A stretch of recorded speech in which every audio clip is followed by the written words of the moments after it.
안녕하십니까. 반갑습니다. 조선풍소 제34대 전수자 박민찬입니다. 박민찬의 정치풍수 시간이 되었습니다. 오늘 주제는 모두들 풍수를 따르라는 것입니다. 지난번에 저는 청계천이 소련을 붕괴시켰다라는 강의를 했는데요. 간략히 거기에 대해서 말씀드리겠습니다. 상상을 초월하는 얘기죠. 어떻게 청계천이 소련을 붕괴시켰는가? 이게 말도 안 되는 소리인데 말이 됩니다. 지금부터 왜 그렇게 되었는지를 설명을 간략하게 말씀을 드리겠습니다. 우리는 1988년도에 세계 올림픽을 개최를 했습니다. 그때 당시에 우리나라에 세계에서 왔을 때에 보고 깜짝 놀랐죠. 아니, 대한민국이 이런 발전을 했단 말인가? 세상에 어떻게 이렇게 무궁한 나라가 발전을 했는가? 전 세계인이 정말 놀랐습니다. 우리는 6.25를 통해서 폐허가 됐고 정말 어려운 나라였는데 어떻게 이렇게 단시간에 이런 경제 성장을 했는가? 정말 전 세계인이 놀랄 정도가 아니었습니다. 그때의 소련은 상당히 경제가 어려웠습니다. 당시에 고르바초프 소련 대통령인데요. 가만히 생각해 보니까 이 대한민국이 어떤 발전한 그 원동력이 있을 것 같단 말입니다. 그것이 궁금했던 거죠. 당시 노태우 대통령에게 전화를 했죠. 아니, 어떻게 대한민국이 그렇게 급성장을 발전했는가? 정말 이게 궁금하다. 이때에 노태우 대통령이 뭐라고 그랬겠습니까? 한수 배우려면 뭐시오? 우리나라보다 50배 큰 나라의 대통령을 조그만 나라 대통령이 오라고 그러니까 가겠다. 어디서 만났어요? 제주도 하얏트 호텔인가에서 만났죠. 거기서 회담을 했습니다. 당시에 우리 노태우 대통령은 소련 고르바 대통령에게 뭐라고 그랬냐면 다짐을 했습니다. 뭘 다짐했는가? 자, 내가 제안해 주는 것을 꼭 실천하겠습니까? 하겠다. 약속하는 겁니다. 대통령끼리 이런 약속을 하고 나서 그러면 내가 두 가지를 제안해 주겠다. 첫째 하나는 뭔가? 그 소련의 민주화를 하라고 그랬어요. 소련은 공산국가 아닙니까? 공산주의인데 민주주의를 하라고 그러니까 너무너무 기가 막힌 얘기 아닙니까? 그 나라 대통령에게 민주주의를 하라니? 고르바가 한다고 약속은 했으니까 알겠습니다. 두 번째, 그 나라가 너무 크니까 연방제로 나누시오. 속된 말로 소련을 쪼개라 소리입니다. 이게 소련 대통령한테 나라를 쪼개라니. 이것도 황당한 얘기인데 고르바는 거기에 무슨 의미가 있다라는 생각을 하고 돌아가서 그 두 가지를 신청을 했죠. 자, 10년, 20년 지난 뒤에 지금 어떻습니까? 대성공했습니다. 민주주의를 하고 또 나라를, 우리나라를 말하면 이제 지방자치대, 이걸 다 나라로다가 쪼개가지고 운영을 하게 됐죠. 다 성공했습니다. 그러니까 고르바초프 이 대통령은 역사적인 인물이 됐죠. 만일 그 제안이 고르바가 말하는 것이 잘못됐다. 그러면 아마 고르바는 어떤 역적이 되고 어떻게 죽었을지도 모를 겁니다. 그러나 이제 역사적인 인물이 됐습니다. 그런데 자, 지금부터 중요한 얘기인데요. 한번 들어보시죠. 그러면 어떻게 해서 노태우 대통령은 그런 말을 했겠는가? 하게 된 그 원인이 뭐였을까요? 바로 그것은 우리나라가 급성장, 이만큼 대발전을 했기 때문에 고르바가 그것이 무엇인가, 그걸 배우려고 했던 것입니다. 그러면 자, 우리나라가 급성장하게 된 원인을 제가 지금까지 얘기했죠. 청계천이 갈라져 있으면 나라는 망하는 것이고 청계천이 덮어져 있으면 나라는 흥한다. 국군이 융성해서 나라는 발전한다고 했죠. 바로 그겁니다. 1961년도까지 이 청계천을 독과해서 우리는 67달러의 국민소득에서 2만 달러가 됐습니다. 불과 20, 30년 만에 2만 달러가 됐습니다. 이것이 바로 성장하게 된 원인이었다는 것입니다. 풍수지리학적으로 이것이 우리나라의 국운을 융성하게 할 수 있는 방법이었는데, 이것을 하고 나서 우리나라가 경제 2만 달러가 됐기 때문에 바로 노태우 대통령에게 고르바 대통령이 그 원동력이 무엇인가가 궁금했던 것입니다. 그러니까 결국은 뭐예요? 노태우 대통령이 두 가지를 적절하게 말을 잘했지만, 말을 그렇게 하게 된 원인은 뭐냐? 우리나라 경제 성장이 있었다는 얘기입니다. 그러니까 결국은 뭐야? 청계천을 덮었음으로써 우리나라가 경제 성장을 했고, 그 소련이라는 나라가 그걸 배우려 왔다가 그 두 가지 제안에 실행을 했기 때문에 소련이 붕괴가 된 것이죠. 여러분, 너무너무 놀랄 일 아닙니까? 결국은 청계천이 소련을 붕괴시켰다, 이런 결론이 되는 것입니다. 이 풍수지리학이라는 것이 그렇게 위대하고 정말 엄청난 위력이 있다는 거. 우리 말 한마디에, 우리 대한민국 말 한마디에 소련이 붕괴가 됐습니다.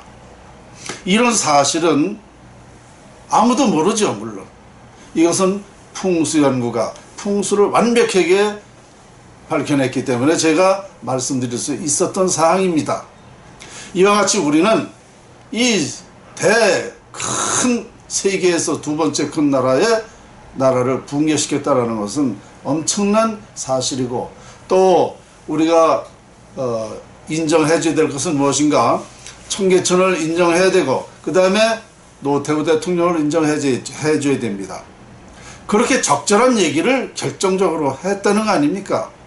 그러니까 그 원동력은 청계천이었지만 그 적절하게 한 그 노태우 대통령의 그 말씀을 우리는 아주 높이 평가를 해야 돼요.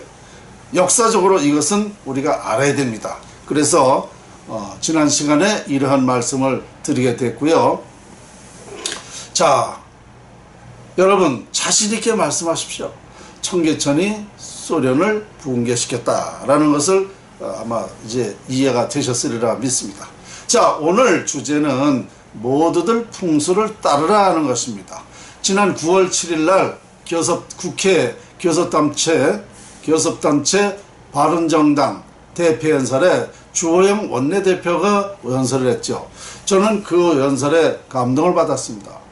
참 어쩌면 그렇게 꼭 필요하고 적절하고 획기적이고 중대한 나라의 현실을 딱 적당하게 그를 함축해서 대표연설을 한 40여 분간 했죠.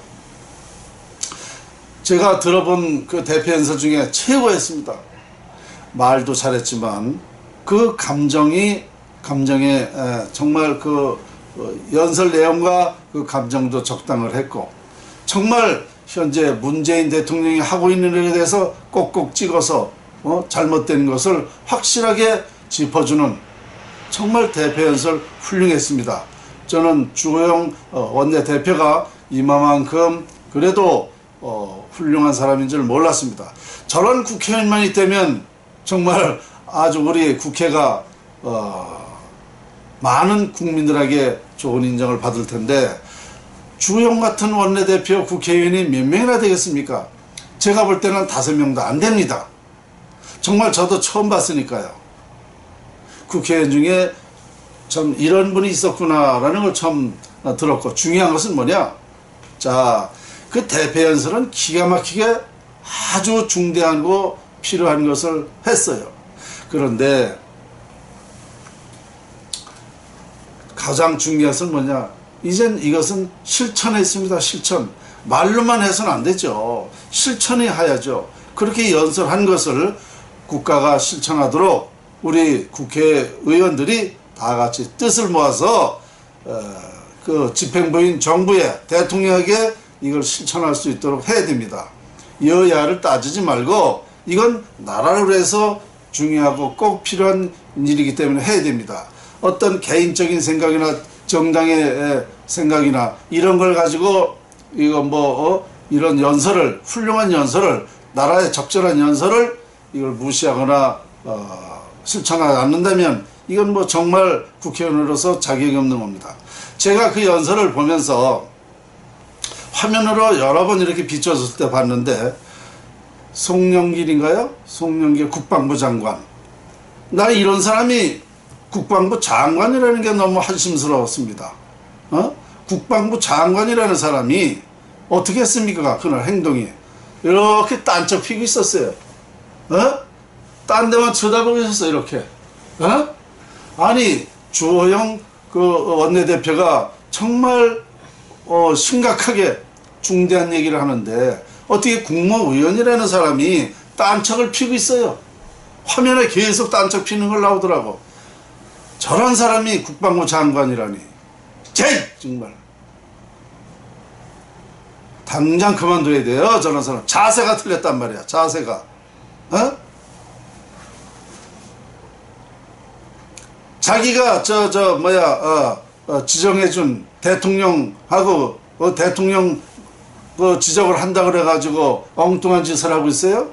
이런 세상 국방부 장관, 저런 솔직한 나무래기들이 이 나라 장관이고 나발이고 하니 이게 될 일입니까?